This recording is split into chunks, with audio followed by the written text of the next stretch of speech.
Ang sweet naman yung baby.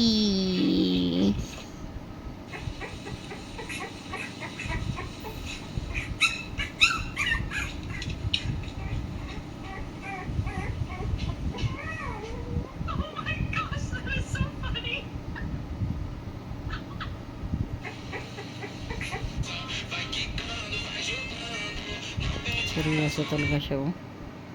Nakikinood ka daddy niya. Parang nakaka-intindi talaga siya ng Bisaya, no? Masyado siyang, nagpipay attention sa nagbibisaya. Ano ka ba dong? Bisaya ka ba dong? Kalbo! Upaw!